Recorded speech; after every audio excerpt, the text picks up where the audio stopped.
आ गए अंतरराष्ट्रीय मुद्रा कोष, IMF के ऊपर विचार करिए, जो लोन देता है। ठीक है, तो भारत इंडिया ईयरबुक फिर निकालिए। हम बांग्लादेश, श्रीलंका और भूटान के बारे में भी कुछ कुछ करते हैं। पहला स्टेटमेंट सही है, इंडिया ईयरबुक। दूसरा, कार्यकारी बोर्ड में जो इतने डायरेक्टर होते हैं जो विशेष रूप से G7 के द्वारा नियुक्त किए जाते हैं। अब सोचना पड़ेगा किए जाते हैं कि नहीं। फिर SDR बास्केट में अमेरिकी डॉलर, यूरो, युआन, येन और पाउंड शामिल है। अब ये पता होना चाहिए। अब पहला स्टेटमेंट तो सही है, तो कोई नहीं, ये गलत हो गया। अब केवल दो, ये भी गलत है। अब या तो बचेगा केवल एक या सभी तीन। अब आपको ध्यान लगाना है। अब ये ऑप्शन को देख करके ये लगाया जाता है कि क्या मामला है या नहीं है। तो अब चीजें आपको ध्यान में रखनी है। एक बार फिर पढ़िए। इंटरनेशनल लेवल की जो भी चीजें हैं उनके बारे में जानना है कि भारत, बांग्लादेश, श्रीलंका और भूटान के बारे में इंडिया तो एक्टिव है ही। कार्यकारी बोर्ड में क्या 25 डायरेक्टर होते हैं जो G7 के द्वारा नियुक्त किए जाते हैं? तो 25 नहीं, 24 डायरेक्टर होते हैं। G7 का इंटरफेरेंस रहता है, लेकिन वो डायरेक्ट नियुक्त नहीं किए जाते हैं। और SDR में यही करेंसी शामिल है।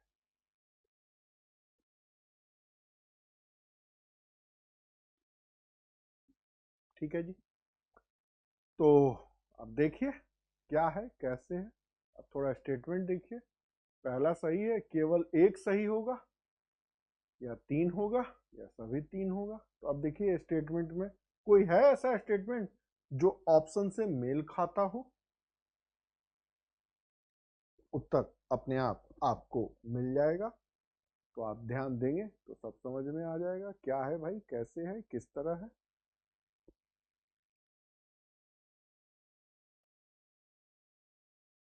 पहला स्टेटमेंट सही, दूसरा स्टेटमेंट गलत, तीसरा स्टेटमेंट सही।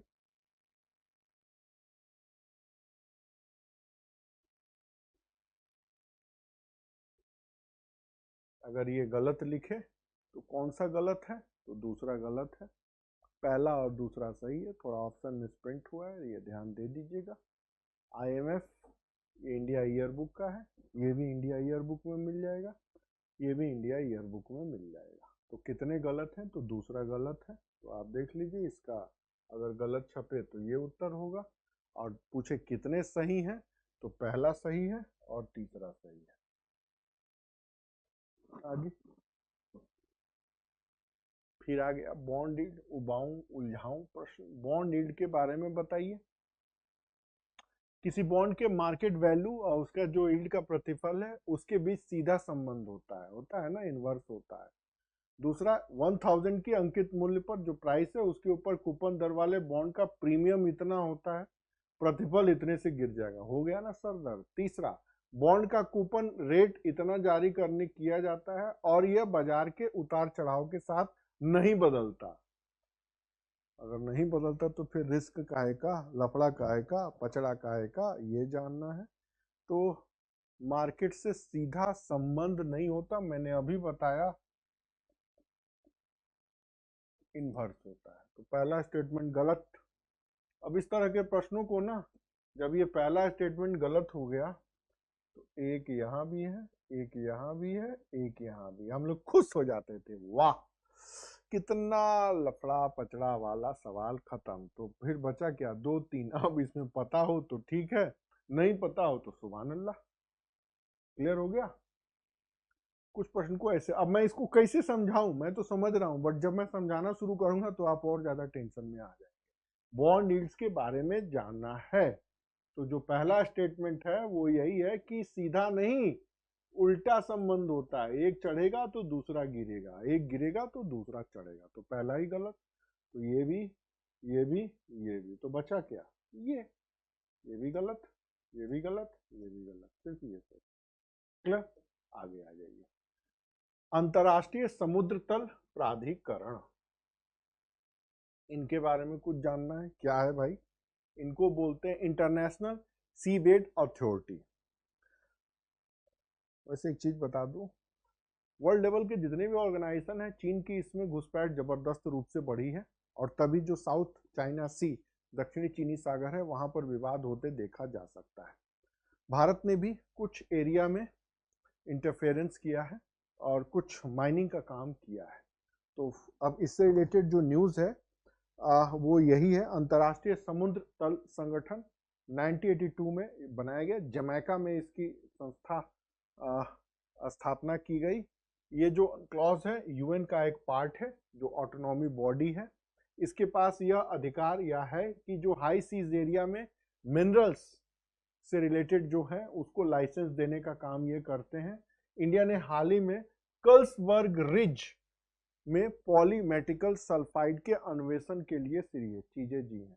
तो दिसंबर 2015 में 15 सालों के लिए कॉन्ट्रैक्ट हुआ। नॉर्थ वेस्ट इंडियन ओशियन के आसपास है, 3 लाख वर्ग किलोमीटर के आसपास चीजें हैं जो उभर करके सामने आई हैं, और ये तीनों स्टेटमेंट इसको सही है। कर्ल्सबर्ग रिज, अब इसको आप थोड़ा सा गूगल पे जाके खुद से मैप में खोजिएगा क्या है। यूएन की एक संस्था है जो समुद्री इलाकों में माइनिंग के लिए रिलेटेड रूल्स रेगुलेशन का काम करती है। 2015 में भारत सरकार ने इसको लेकर के इनिशिएट किया। 15 साल का या आगे का एक तरीके से वो चीज है। EEZ हैम्बर्ग जर्मनी में यूएन की संस्था है, अनक्लॉस, और वो जमैका में बना है, किंगस्टन जमैका में 1982 में। तो इसी से रिलेटेड है। थोड़ा उबाऊं, थोड़ा थकाऊं और थोड़ा उलझाऊं फैक्टों की श्रेणी में शामिल क्वेश्चंस, जो आपको ये तीनों स्टेटमेंट सही जानना है। आगे आइए। सांविधिक बोर्ड और उनसे रिलेटेड मूल मंत्रालय, जितने भी स्टैट्यूटरी बॉडी हैं और उनकी जो मिनिस्ट्री है, उनके रिलेशनशिप को दिखाना है। नारियल कोकोनट बोर्ड जो है, कोकोनट डेवलपमेंट बोर्ड, क्या ये मिनिस्ट्री से है? चाय वाली बोर्ड इससे है, कॉफी वाला बोर्ड इससे है, और क्या है, ब्यूरो ऑफ इंडियन स्टैंडर्ड, जागो ग्राहक जागो, इससे है। अब ये जानना है, अगर ये पता है तो पता है, नहीं पता है तो नहीं पता। अब इसी के बारे में जानना है क्या? तो नारियल विकास बोर्ड जो है वो है एग्रीकल्चर मिनिस्ट्री से। गलत। दूसरा देखिए, चाय वाणिज्य और उद्योग मंत्रालय से है। तीसरा, coffee board of India agriculture and farmer से है, नहीं, ये कॉमर्स एंड इंडस्ट्री से है, क्योंकि नकदी फसल है। तीसरा, जागो ग्राहक जागो, 2 और 4 देख लीजिए। ओनली 2, ओनली 3, ये वो ऐसे वैसे, तो देखिए केवल 2 और केवल 4।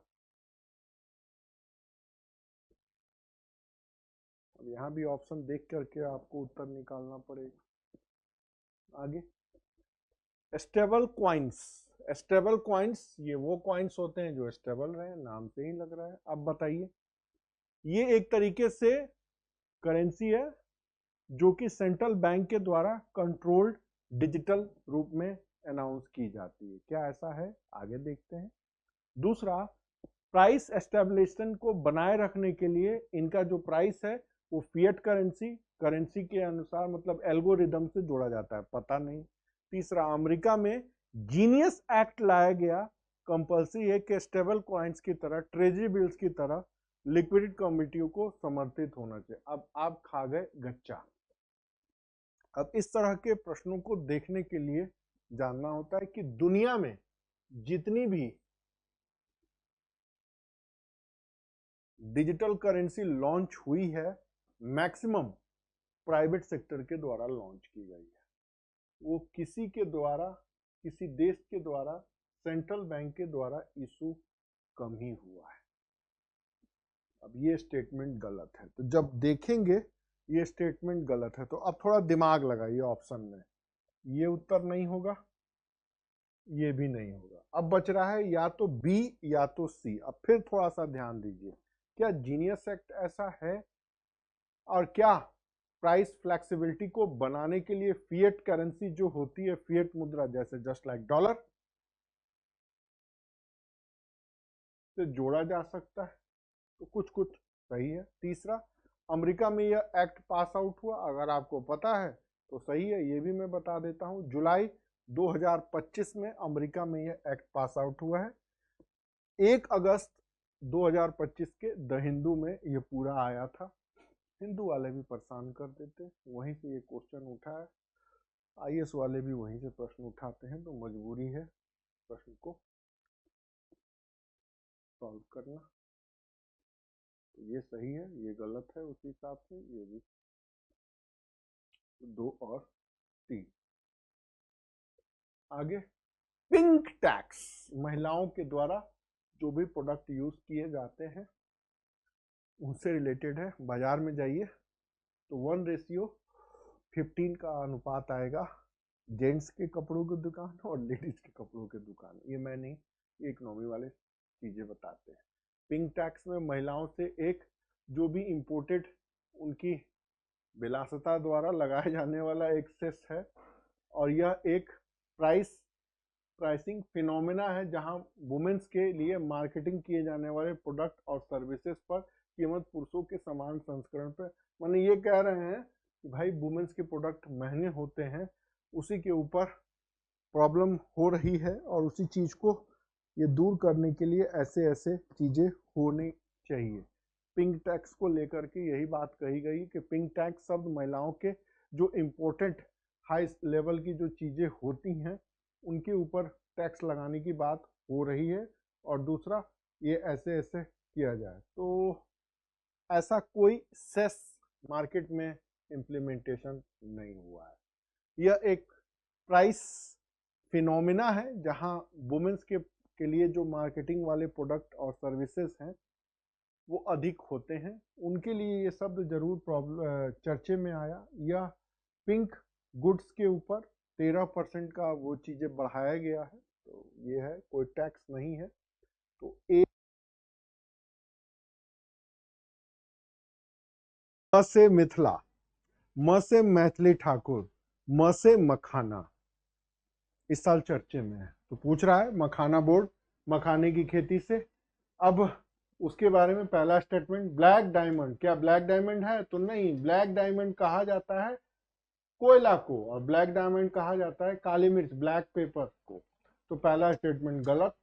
तो जब पहला गलत है तो ये गलत, ये भी गलत, ये भी गलत। अब या तो 2 होगा या 3। तो बिहार मखाने का 90% प्रोड्यूस करता है जी, और मिथिला मखाना को जीआई 2022 में टैग भी मिला। तो ये दोनों स्टेटमेंट सही है।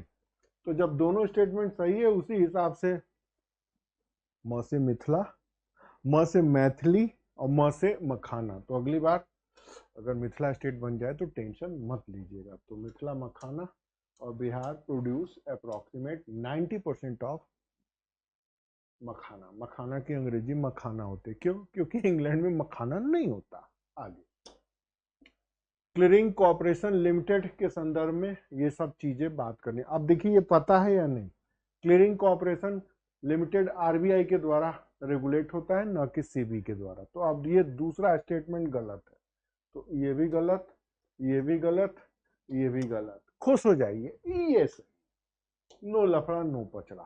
तो जब इस तरह के प्रश्न आए, कुछ समझ में ना आए, तो एक भी क्लू अगर मिल जाता है तो समझ लीजिएगा कि हाँ भाई हम इसको कर सकते हैं। तो ये गलत, ये गलत और ये गलत, ये सही। आगे आ जाइए। ब्लू पोर्ट्स, रेड पोर्ट्स होता है, व्हाइट पोर्ट्स होता है, ब्लू पोर्ट्स होता है। रंग में नहीं, तमगा दिया जाता है, स्टेटस दिया जाता है कि कुछ काम करोगे भाई। तो ब्लू पोर्ट्स के बारे में बताना है आपको। क्या है भाई ब्लू पोर्ट्स, जरा पढ़िए। यह फूड एंड एग्रीकल्चर मिनिस्ट्री के कॉर्पोरेशन से फिशिंग डिपार्टमेंट के द्वारा एक्टिव है। होगा, क्या करें हम, पढ़ेंगे पढ़ाएंगे। दूसरा देखिए, यह इसका जो एम्बिशन है इंटरनेट ऑफ थिंग्स और सैटेलाइट के कम्युनिकेशन से स्मार्ट हार्बर को मॉडर्न बनाना है। देखेंगे क्या है, कैसे। तीसरा, इसके ढांचे के तहत दमन, पुडुचेरी और गुजरात में पायलट हार्बर को मंजूरी दी गई है। ऐसा है क्या? तो 2025 दिसंबर में और 26 जनवरी में यह न्यूज चर्चे में रहा। तो एक तो ये है, और जब है तो इंडस्ट्रियल रिवॉल्यूशन दूसरा और तीसरा सही है। अब खाद्य और कृषि संगठन के नेतृत्व में यह शुरू हुआ या नहीं हुआ उसके बारे में जानना है। तो यह यूएन के बैनर तले शुरू हुआ है और यूएन की पार्टी है food and agriculture organization. Food and agriculture organization भूखे नंगों को खाना खिलाने के लिए, हमारे जैसे लोगों जो देश हैं एशिया और अफ्रीका, उनके लिए कभी कहा गया था, अब भी बहुत सारे काम करते हैं। तो अब जो ब्लू पोर्ट्स के बारे में आपको जानना है वो कुछ ऐसे ही चीजें जाननी है कि क्या करते हैं, कैसे करते हैं, किस रूप में करते हैं। तो ऑल थ्रीज, तो ब्लू पोर्ट्स याद रखिएगा, यूएन की संस्था के द्वारा ऐसे ऐसे किया गया है। स्मार्ट हार्बर्स हैं और ये 3 भारत के जो इलाके हैं, पुडुचेरी गुजरात और दीव, 2025 और 26 में इसे शुरुआत किया गया था, दिसंबर और जनवरी के आसपास। आगे, दुनिया में सबसे ज्यादा शब्दों के ऊपर ध्यान दीजिएगा, चक्खड़ लोग हमारे यहाँ हैं।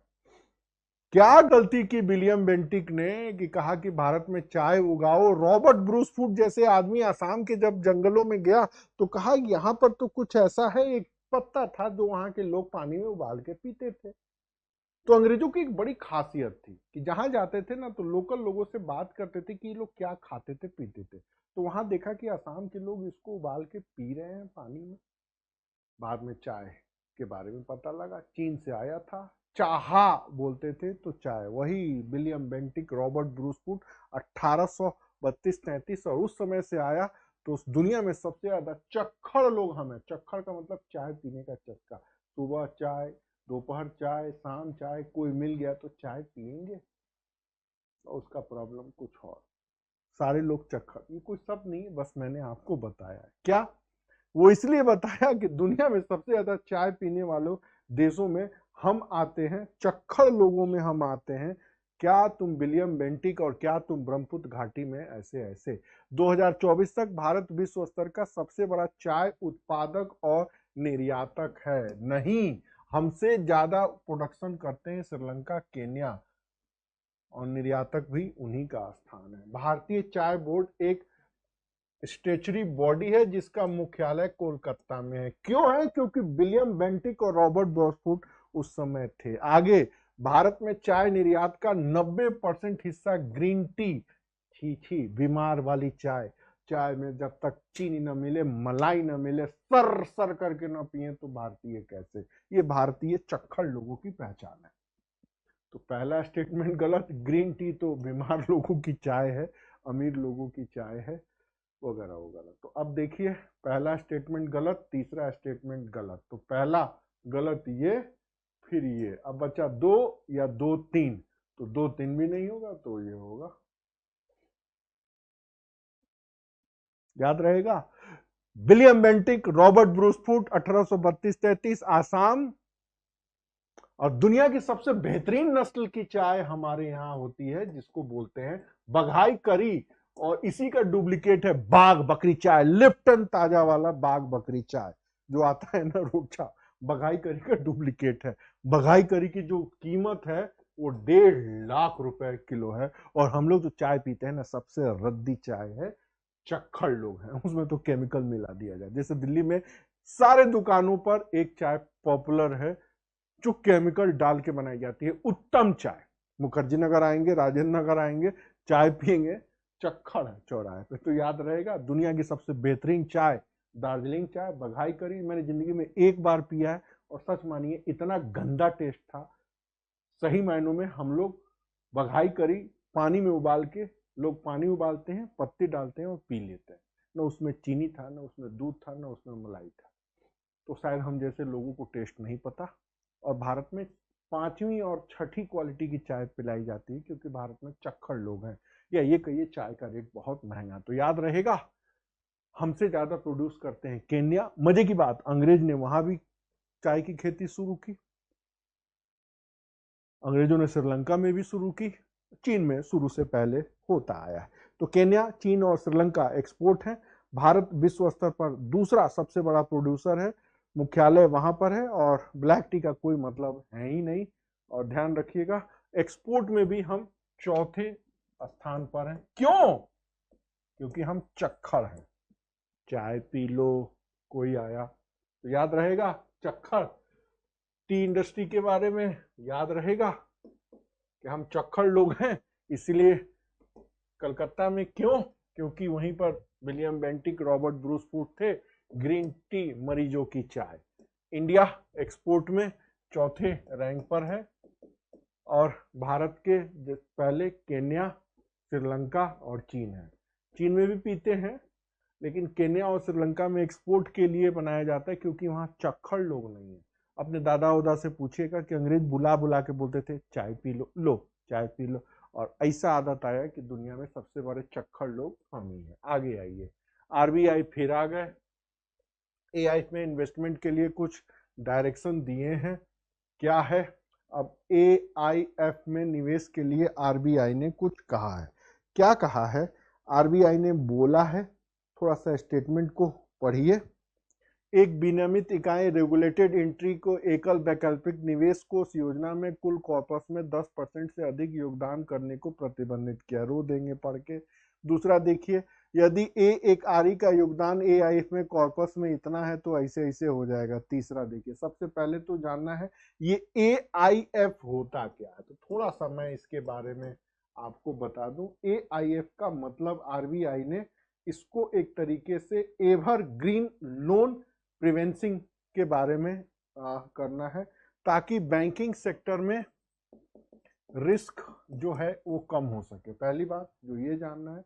और दूसरा, बैंकिंग सेक्टर में स्टेबिलिटी को बढ़ाया जा सके। तीसरा जो आपको जानना है, फ्लो को कंट्रोल किया जा सके, या मनी के फ्लो को कंट्रोल किया जा सके। इसका एक तरीके से यह है।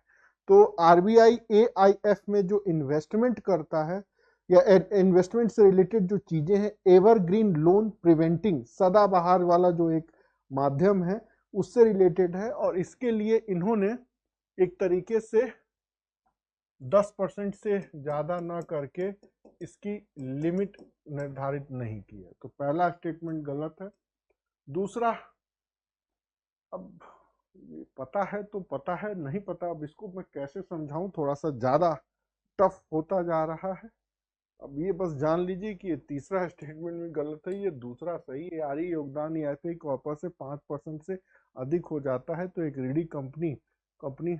अब आपको जानना है कि बैंकिंग सेक्टर में चीजों को रेगुलेट करने के लिए आरबीआई ने इसको लॉन्च किया था, इन्वेस्ट एआईएफ में। इसका मेन एम्बिशन है रिस्क मैनेजमेंट को क्रिएट करना, और आरबीआई ने इसकी कोई लिमिट डिसाइड नहीं की है। पहला स्टेटमेंट गलत हो गया। फिर दूसरा और तीसरा भी है, इसमें जो चीजें हैं थोड़ा सा इसको बस मैं क्या कहूँगा, ध्यान से याद कर लीजिए। दूसरा स्टेटमेंट सही है, तीसरा स्टेटमेंट गलत है। कमर्शियल बैंक के लिए है, नॉन बैंकिंग के लिए, फाइनेंस कंपनी के लिए। ये जो डायरेक्शन है वो ऑल बैंकिंग सेक्टर के लिए इंप्लीमेंट किया गया है।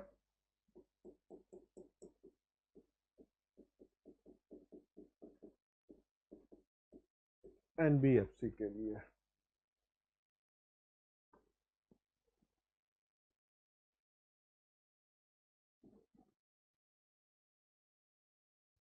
जब भी इस तरह के प्रश्न आए ना, तो थोड़ा सा ध्यान दीजिएगा, पढ़ने की जरूरत है, ध्यान से पढ़िएगा। ये निर्देश विशेष रूप से वाणिज्यिक बैंकों पर लागू होते हैं, और एनबीएफसी को बाहर रखा गया नहीं, इसमें सभी हैं। वो बैंक जो शेड्यूल्ड है, कमर्शियल है, और एनबीएफसी है, सब पे है। तो ये तीसरा स्टेटमेंट गलत है। दो के बारे में नहीं भी पता है तो थोड़ा सा ऑप्शन देखिए, सभी तीन ये गलत हो गया। इनमें से कोई नहीं, ये भी गलत हो गया। केवल दो, तो ये हो सकता है केवल दो। केवल एक, ये भी, मतलब या तो एक होगा या तो बी होगा। तो अब थोड़ा सा आपको ध्यान देना होगा क्या है कैसे है। तो रिस्क को कंट्रोल करने के लिए एक स्कीम है जिसमें लिमिट नहीं बनाई है। तो पहला स्टेटमेंट तो सही है, तो पहला सही है तो दूसरा भी सही होना चाहिए, क्योंकि ए कोई ऑप्शन नहीं देख रहा, केवल एक है और केवल दो है। अब इन दो में ही थोड़ा सा लफड़ा पचड़ा है, या रिस्क को कवर करने के लिए जो चीजें सही की गई हैं गलत की गई हैं, इस तरह थोड़ा सा आपको ध्यान लगाना पड़ेगा। अब इसमें क्या है ना, एक स्टेटमेंट अगर पता है तो थोड़ा दूसरा पे है तो आप करिए, नहीं तो छोड़ दीजिए, क्योंकि इकोनॉमी के क्वेश्चन कुछ कुछ ऐसे कॉम्प्लिकेटेड होते हैं। रिस्क को घटाने के लिए लिमिट हटाई गई है, पहला स्टेटमेंट गलत हो गया तो देखिए यहाँ पे सभी तीन गलत, ये भी नहीं, या पहला गलत। तो इस तरह की चीजें हैं। मतलब अब ये पंचवर्षीय योजना तो है नहीं, 5 ईयर प्लान है नहीं, एग्रीकल्चर सेक्टर वाला है नहीं जो हम आपको बताएं। फर्स्ट भी रॉन्ग है, थर्ड भी रॉन्ग है, सेकंड सही। बोरियत वाली चीजें आ जाइए। गिनी इंडेक्स, मजा आएगा पढ़ के। अब गिनी इंडेक्स क्या है, आरबीआई को इससे भी इसका सवाल पूछते रहता है इंडेक्स वालों से। अब थोड़ा सा पढ़िए गिनी इंडेक्स के बारे में। 62 नंबर का क्वेश्चन। गिनी इंडेक्स भारत में इकोनॉमिक स्टेटस से रिलेटेड चीजें।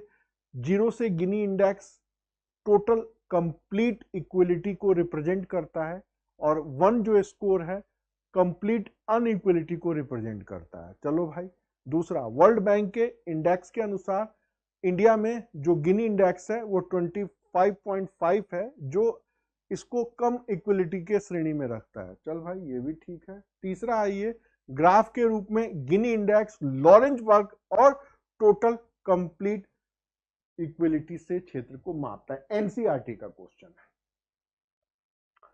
तीसरा सही है। तो अब भैया या तो ई हुई या तो ये होगा, और या तो ये होगा, ये नहीं होगा। वेस्ट के वालों से पूछिए कि भाई जो तुम इंडेक्स बनाते हो इसमें उल्टा कैलकुलेशन क्यों करते हो, कि जिसको ज्यादा नंबर मिलेगा उसका ये होगा, जिसको कम नंबर मिलेगा उसका ये होगा। जैसे भारत ह्यूमन डेवलपमेंट इंडेक्स में इतने रैंक पर है, तो 1 पे कौन है, 2 पे कौन है, इनका थोड़ा उल्टा ही कनेक्शन होता है। तो ये वाला तो एनसीईआरटी से उठाया गया है। और एक इन्होंने बोला है कि भाई जो गिनी इंडेक्स है इकोनॉमिक स्टेटस में, सोसाइटी एक ऐसी होगी जिसमें अनइक्वलिटी नहीं होगी, टोटली कंप्लीट इक्वलिटी होगी। इस तरह के कुछ जो फालतू के बेस सर दर्द पैर वाले जो चीजें हैं वो ऐसे है। और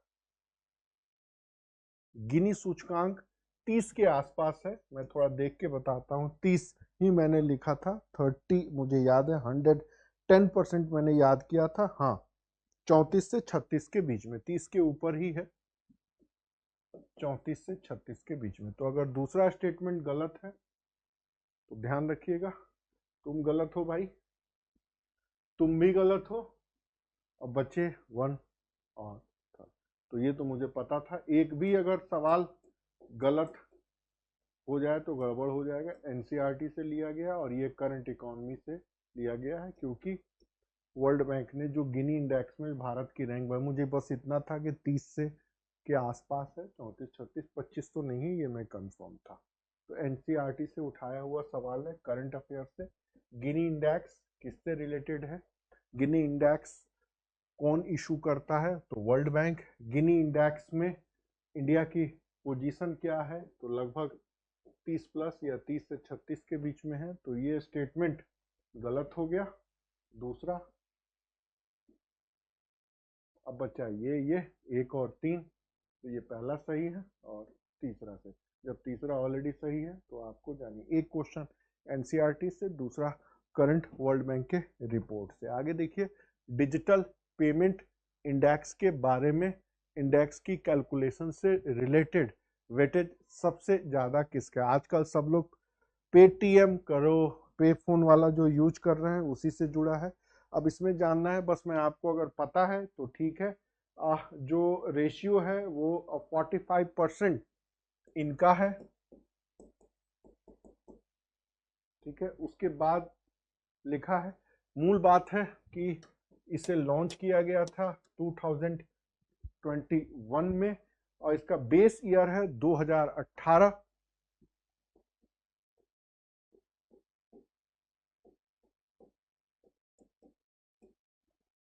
और इसमें कई तरह की एक्टिविटीज शामिल है। वेटेज की बात है, 5 तरह के इंडिकेटर है, 45% इतना है, कंज्यूमर बेस्ड लगभग इतना है, और भी चीजें हैं, बस इतना ध्यान रखिएगा। क्या कि डिजिटल पेमेंट इंडेक्स है, इसका कब लॉन्च किया गया, दूसरा इसका आधार वर्ष कितना है, और इसमें कितने कंपोनेंट शामिल है। फिर चौथा स्टेज की सबसे ज्यादा इसमें वेटेज किसका है, तो पेमेंट रेफरेंस का है 45, परफॉर्मेंस का है 45% एरिया। अब इसमें थोड़ा आप एक्सप्लेनेशन में देखिएगा कि जो डिजिटल पेमेंट यूपीआई करते हैं वो, जो बैंकिंग सेक्टर वाले करते हैं वो, या कुछ अन्य और चीजें भी जो इसमें शामिल है। आगे आइए,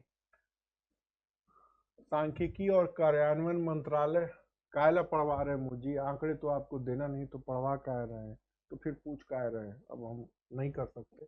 सप्लाई और कंजम्पशन से रिलेटेड जो चीजें हैं उसके ऊपर विचार करना है। क्या करना है, थोड़ा ध्यान से पढ़िए। जो भी चीजें हैं वो जीडीपी के मेजरमेंट के लिए प्रोडक्शन, इनकम और एक्सपेंडिचर के मेथड को यूनाइट करने के लिए एकीकृत ढांचा देता है। एनसीईआरटी 12th क्लास की किताब से उठाया गया प्रश्न है। क्या, राष्ट्रीय आय को मापने के लिए उत्पादन, आय और व्यय, ये मेथड को, प्रोडक्शन, इनकम और एक्सपेंडिचर मेथड को यूटिलाइज किया। तो पहला स्टेटमेंट सही है।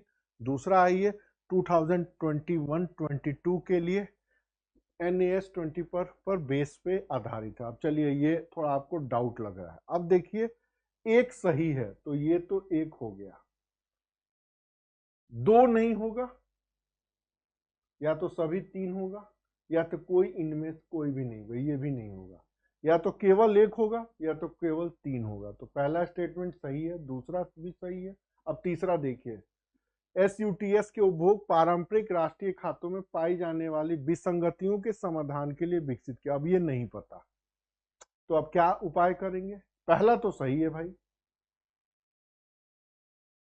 दूसरा भी सही है, अब तीसरा पता है या नहीं पता है। तो अब यहाँ पे थोड़ा सा आपको ध्यान देना होगा। पहला और जब दूसरा सही है तो तीसरा भी सही होना है, क्योंकि सिर्फ पहला और दूसरा ऑप्शन नहीं है। तो कई बार आंसर को एक्सप्लेनेशन के हिसाब से चीजें डिसाइड की जाती हैं, क्या है, कैसे है, किस तरह है। तो अगर निकालेंगे तो ऑप्शन देखिएगा तो ऐसे नजर आएगा। हमेशा याद रखिएगा, नेशनल इनकम, एनसीईआरटी उठाइए, नेशनल इनकम। तो नेशनल इनकम क्या है ये कभी नहीं पूछेगा। जब भी क्वेश्चन बनते हैं मेजरमेंट ऑफ नेशनल इनकम से सवाल बनेंगे। क्लियर, याद रखिएगा, उसी से चीजें हैं।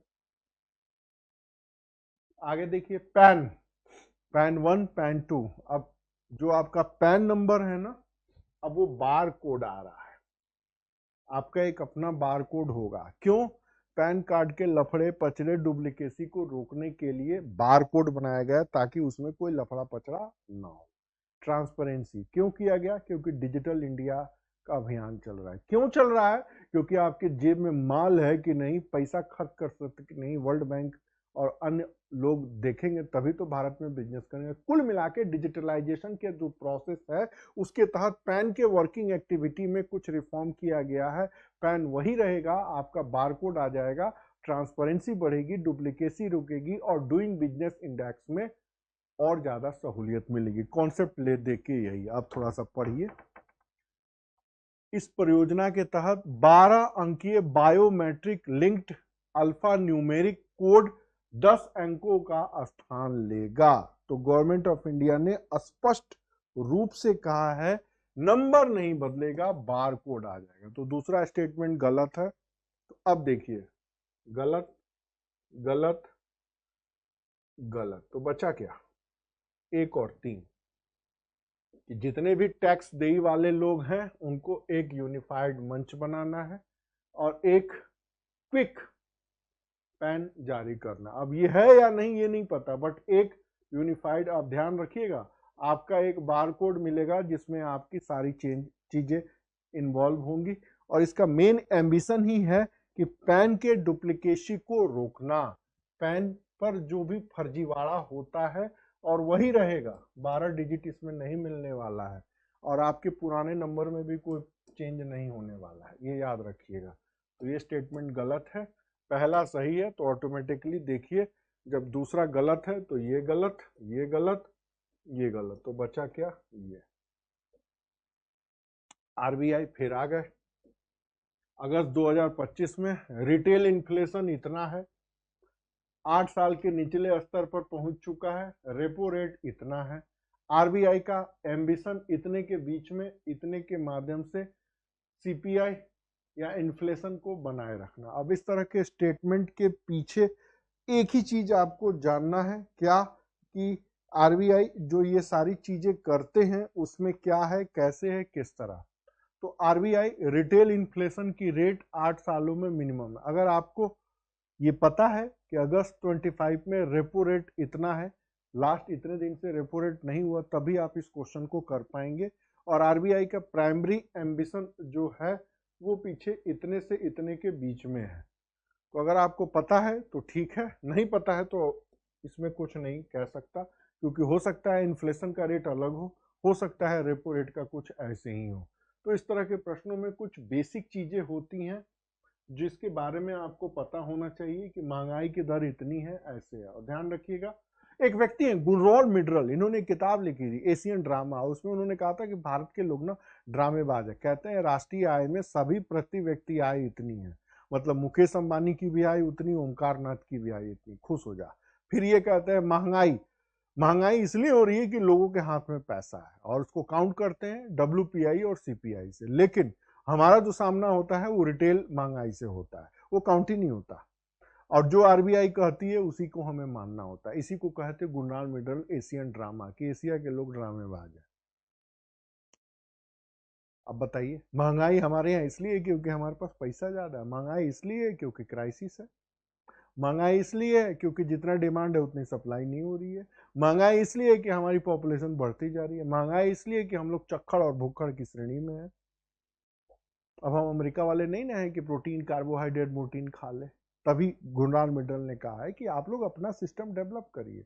आरबीआई को भी उन्होंने लताड़ा था कि जो महंगाई कर तुम काउंटिंग करते हो ना, डब्ल्यूपीआई आरपीआई, और जो आंकड़े निकालते हो मार्केट में, उसकी अलग स्थिति। एनीवे, जब हम लोग बात करते हैं तो पहले ही कहते हैं कि भाई आईएएस का प्रीलिम्स पास करना है, मेंस पास करना है, इंटरव्यू पास करना है, दिमाग नहीं लगाना। महंगाई को वही पढ़ो जो किताब में लिखा है, तो इन्फ्लेशन वही है। आगे आ जाइए, 2025 के कमीशन पर कवच 4.0 आया। तो खूब सारी ट्रेन चल रही है आजकल। एक ट्रेन चर्चे में है जिसका नाम है वंदे भारत, बुलेट भी चलने वाला है। अब इसी ट्रेन के एक्सीडेंट को रोकने के लिए बहुत सारी चीजें आई। नॉर्मल सा क्वेश्चन है कि ये स्वदेशी चालक ट्रेन सुरक्षा प्रणाली है, तो बिल्कुल है। कवच 4.0 को लॉन्च किया गया और इसकी स्पीड सारी चीजें से उससे जुड़ी हुई है। तो कवच क्या है, एक तो ये स्वदेशी विकसित ट्रेन सुरक्षा प्रणाली है, एटीपी है। जो इसका जो मेन चीजें रखा गया है वो ये रखा गया है कि लगभग 160 किलोमीटर प्रति घंटा के चीजे से लिए चीजें जाएंगी कवच 4। तो ये तीसरा स्टेटमेंट गलत है, पहला सही है। तो केवल एक, केवल दो, सभी तीन गलत, कोई भी नहीं गलत। अब बच रहा है ये दो, या तो एक या तो दो। तो एक तो आपने मान लिया, अब दूसरा भी है। दूसरा भी कुछ हद तक सही है कि इसमें सेफ्टी इंटीग्रेटेड लेवल 4। अब दूसरे में आपको डाउट है, तो जब दूसरे में डाउट है तो देखिए सबसे 110% कंफर्म किसमें है, तो ये वंदे भारत चलाया गया। अब वंदे भारत ये थोड़े पूछेगा आईएएस में कि वंदे भारत कहां से कहां चलाया गया। हमारे एक बच्चे ने कल मुझसे बताया कि सर नोएडा में टिकट लेंगे तो इतना पड़ेगा, आनंद विहार में टिकट लेंगे तो इतना पड़ेगा। मैंने पूछा क्यों? क्योंकि आनंद विहार यूपी में आता है, नोएडा दिल्ली में आता है, कुछ ऐसा है। उन्होंने कहा बस यही। फिर मैंने उससे ये पूछा, ये बता कि जो नॉर्मल ट्रेन जिस टेक्निक पर काम करती है, वंदे भारत में लगाया क्या गया है कि उसकी स्पीड इतनी हो गई? ये पता ही नहीं, यही तो जानना है। या वंदे भारत के टिकट का सिस्टम नॉर्मल ट्रेन के टिकट सिस्टम से कैसे अलग है? या रेलवे सेक्टर में जो कुछ भी मॉडर्नाइजेशन हो रहा है किस कमेटी के रिकमेंडेशन पर हो रहा है? मेंस का एक सवाल आता है कि इंफ्रास्ट्रक्चर में डेवलपमेंट के लिए रेलवे सेक्टर में पता नहीं क्या क्या हो रहा है, कैसे हो रहा है। तो ये जो नॉर्मल सवाल होते हैं ना, इन्हीं के ऊपर फोकस रखिए। कवच याद रखेंगे, कवच ये यहाँ पर कितना है, 100 किलोमीटर। ये याद रखिएगा तो अपने आप याद रहेगा। आगे प्लान और उनकी मिनिस्ट्री याद है तो याद है। पीएम किसान संपदा योजना, कोल्ड चेन, मूल्य संवर्धन और संरचना, ठीक है भाई। अटल इनोवेशन मिशन, स्कूल आधारित टेकरिंग, अटल लैब का विस्तार करना, ये भी ठीक ही लग रहा है। मैत्री, भारत और ब्राजील के बीच के जो एग्रो ट्रैक है इसको डेवलप करने की बात की गई थी, G20 के मीटिंग पर इसकी चर्चा हुई। तीसरा, भारतीय पहल 2030 एग्रो फूड मिनिस्ट्री में $50 बिलियन को करने के लिए इंप्लीमेंट किया गया था। तो ये दिसंबर 2025, 21 दिसंबर 2025 के हिंदू में ये कवर किया गया था। और ये जो मैत्री है वो 2025 में इंप्लीमेंट किया गया G20 के बैठक के बाद। और ये पीएम किसान और अटल इनोवेशन मिशन ये अलग अलग टाइम पीरियड पे हुआ है। ये 2017 में हुआ है, ये 2022 में। थोड़ा खुश होइए, अभी पीएम साहब ने कहा हमारे 40 लाख इंजीनियर तैयार हैं इंडस्ट्रियल रेवोल्यूशन 4.0 में आर्टिफिशियल इंटेलिजेंस को नेतृत्व करने के लिए। तभी गुलगोटिया वाला कांड हो गया, बड़ी छीछा लेदरी हुई। वर्ल्ड बैंक ने कहा शर्म करो, तुम्हारे यहाँ के 14% ही टेक्नोक्रेट काम करने वाले हैं। 2 साल पहले नीति कमीशन ने कहा 14 नहीं, सिर्फ 12%। बाद में एक और न्यूज आई कि जो हमारे यहाँ आईआईटी में पढ़ाया जाता है वो फ्रांस के 6 क्लास के पॉलिटेक्निक का सिलेबस है।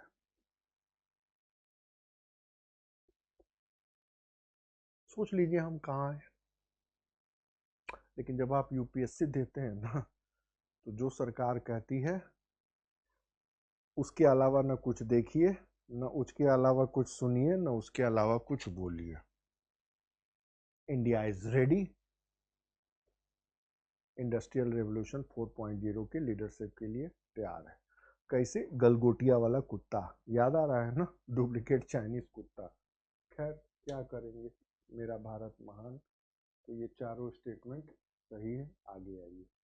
लेकिन याद रखिएगा, सोफी रिपोर्ट 2025 के संदर्भ में भारत भूखे नंगों का देश है, भारत भूखड़ों का देश है, भारत कुपोषितों का देश है, भारत की 40% महिलाएं एनीमिया से ग्रस्त है, भारत के इतने परसेंट बच्चे ठिगने हैं, वेट से कम है। जब हम हुए थे तो जितना भारत सरकार का वेट था उससे ज्यादा मेरा वेट था। तो डॉक्टर लोग कहे बधाई हो, आपका बच्चा हिस्ट पुष्ट हुआ। इसीलिए बचपन में देखिएगा गोल मटोल बच्चों को खूब प्यार किया जाता है। क्यों?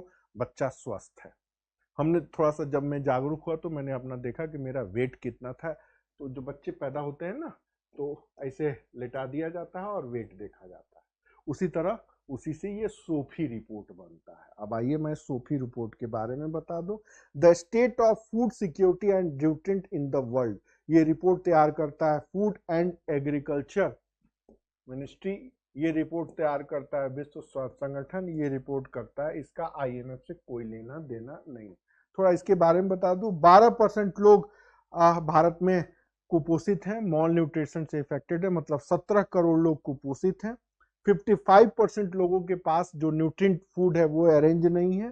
फिर उसके बाद 18% बच्चे मॉल न्यूट्रिशन से इफेक्टेड हैं और 53% वुमेन्स एनीमिया से है। बट हमारे जैसे लोग, मोटापा, हर दूसरा आदमी मोटापे का शिकार हो रहा है। क्यों?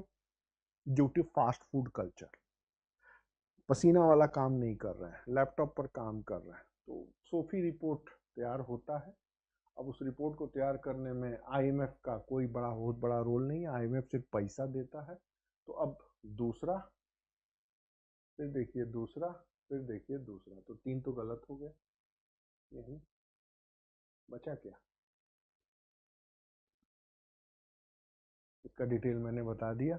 भारत भूखे नंगों का देश, भारत कुपोषितों का देश, भारत नाटे ठिगने बच्चों का देश, भारत सबसे ज्यादा महिलाओं से कुपोषित देश, भारत सबसे मोटे लोगों का देश। याद रखिएगा। सोफी, सोफी का फुल फॉर्म बता देता हूं, the state of food security nutrition in the world. आगे आ जाइए।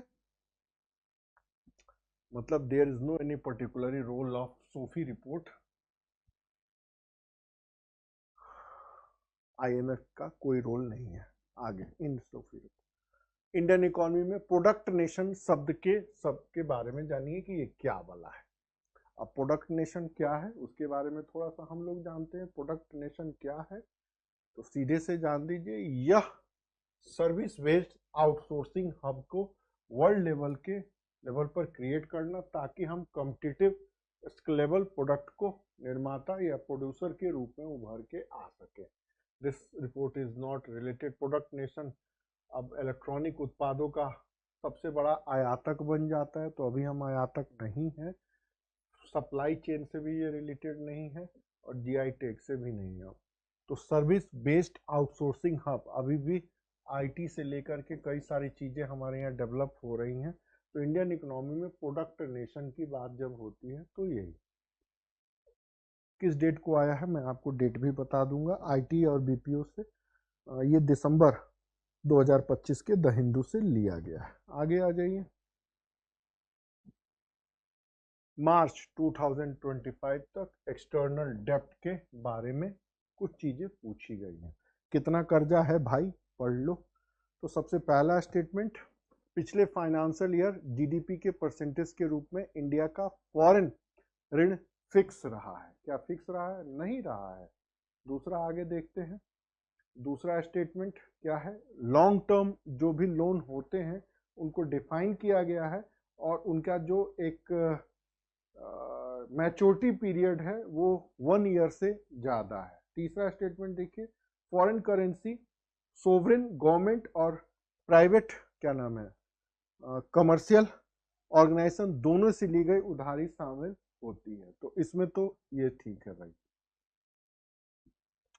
ये सही है, तीसरा सही है। अब दूसरा देखिए कि भारत का क्या रहा है, कैसे रहा। तो उस समय जो उभर करके रहा है कि स्थिर नहीं रहा है, वो ऊपर नीचे होते रहा है। पहला स्टेटमेंट थोड़ा सा गलत है। फाइनेंशियल ईयर में 19 से 18% के बीच रहा है। तो जो पहला स्टेटमेंट है वो कुछ गलत है, दूसरा स्टेटमेंट सही है। लॉन्ग टर्म लोन के परिभाषित किया गया जिसकी परिपक्वता होती 1 वर्ष से अधिक होती है। अब इसमें से ये स्टेटमेंट 110% सही है। सॉरी, ये गलत है, इसमें दूसरा सही है।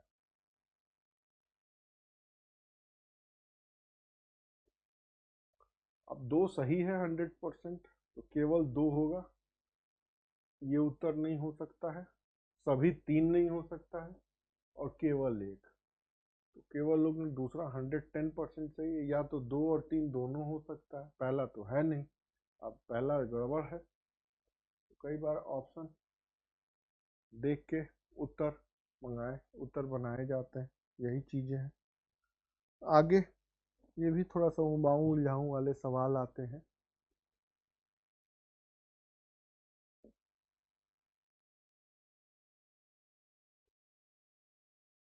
अमेरिकी कांग्रेस के द्वारा, हाँ अब आ गए डोनाल्ड ट्रंप जैसे बने बोले कि अमेरिकन फर्स्ट, सुनो सुनो ये लगाओ टैरिफ लगा दिए। फिर उसके बाद जो भी अमेरिका में काम कर रहे थे उसमें जितने डंकी रूट से आते हैं भगाओ इनको, धरपकड़ शुरू हुआ। और तीसरा, जो अमेरिका में रह के एनआरआई ज्यादा पैसा कमा रहे थे उनके ऊपर भी टैक्स ठोक दिया। उसके अलावा वेनेजुएला में किया, वो देख ही रहे हैं। ग्रीनलैंड को बोला हमारा है, कनाडा को बोला हमारा है। उसके बाद नाटो को बोल दिया अपना खर्चा खुद देखो। अरब देशों को बोल दिया अपना खर्चा अपने सिक्योरिटी खुद करो। उसके बाद फिर बोल दे कि यूरोप की सुरक्षा की जिम्मेदारी मेरी नहीं है। ऐसे फलाना ठिकाना पक रखी है। लेकिन इसमें हम डायरेक्ट इफेक्टेड हो रहे हैं। एक तो इनकी वीजा पॉलिसी से, दूसरा इनकी टैरिफ पॉलिसी से। हमने इनके जवाब में टैरिफ पॉलिसी में एग्रीमेंट किया, यूएई से एग्रीमेंट किया, एफटीए यूरोप से एग्रीमेंट किया, ऑस्ट्रेलिया से, अन्य लोगों से भी बातचीत हो रही है, कुछ हद तक मेंटेन हो गया। तो ट्रंप की टैरिफ पॉलिसी का इंडियन इकोनॉमी पर क्या असर पड़ रहा है, अभी तक चर्चाओं का दौर जारी है। उसी के तहत है अमेरिका कांग्रेस के द्वारा वन बिग ब्यूटीफुल बिल, ये जो इंप्लीमेंट किया गया है, यही ट्रंप अंकल के टैरिफ पॉलिसी के ऊपर शुरू किया गया। और ये कहा गया है कि जो बाहर पैसा भेज रहे हो ना, तुम्हारे ऊपर टैक्स लगाएंगे, 1% तुमको देना ही देना होगा।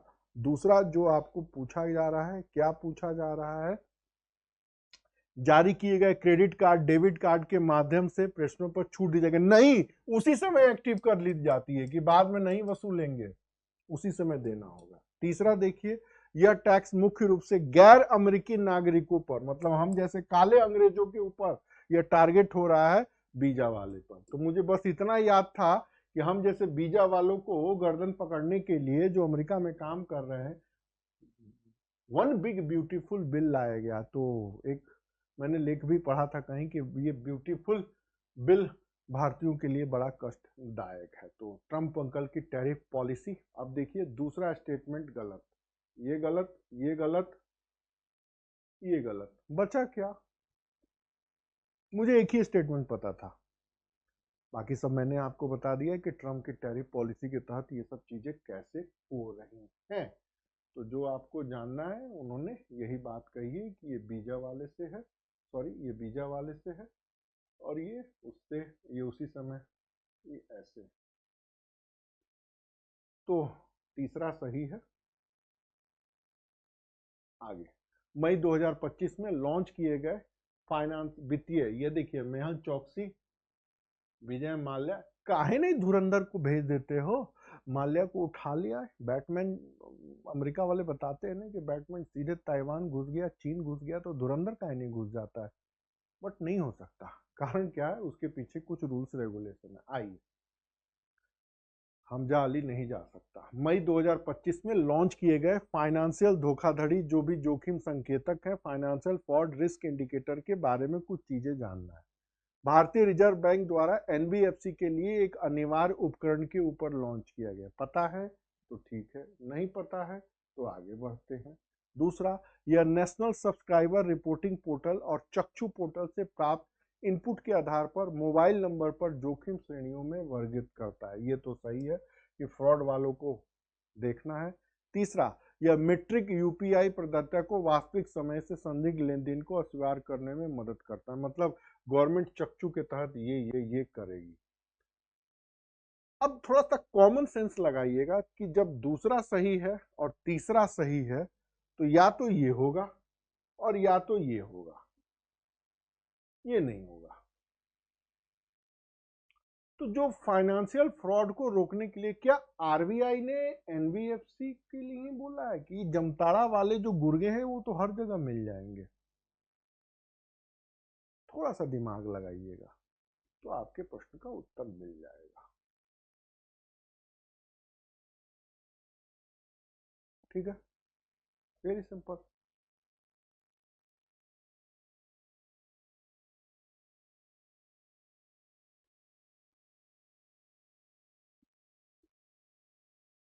आगे, प्राकृतिक गैस पाइपलाइन टैरिफ विनियमन, फिर थोड़ा सर दर्द है। क्या है भाई इसके बारे में? क्या है जो चीजें हम लोग को पढ़ना है? उसमें ये है 74, ध्यान दीजिएगा। अब एकीकृत टैरिफ जोन बनाया गया है, रिड्यूस फ्रॉम 2 जोन्स के लेकर के। फिर फ्यूल खरीद से रिलेटेड है। फिर पाइपलाइन डेवलपमेंट से स्टेचुरी बॉडी है या नहीं है। तो स्टेचुरी बॉडी जो बनाई गई है वो बनाई गई है, पहला। ये चौथा इंफॉर्मेशन सही है। अब ये थोड़ा आपको पता है तो ठीक है, नहीं पता है तो गड़बड़ है। अब इसका जो ऑप्शन है वो कुछ ऐसे ही है, आप देख लीजिए। केवल 2 युग्म, 1 और 4। अब इसको मैं कैसे एक्सप्लेन करूं, मेरे लिए यही समस्या आ जाती है क्योंकि इसमें कुछ है नहीं। आ जाइए बजट में। एक्सपोर्ट बढ़ाने के लिए निर्यात दिशा जो चीजें की गई वो किसके ऊपर सेंट्रलाइज। अब 1 साल पुराना पूछा है क्या? तो 1 साल पुराना पूछा है कि निर्यात दिशा जो यह एक टारगेट किया गया है वो पिछले साल ही चर्चे में था कि लघु उद्योगों को विकसित करने के लिए सरकार कई तरह के प्लान कर रही है। उसमें एक अफोर्डेबल फाइनेंस एमएसएमई के लिए, तो माइक्रो स्मॉल मीडियम इंटरप्राइजेस चीज़ों के लिए।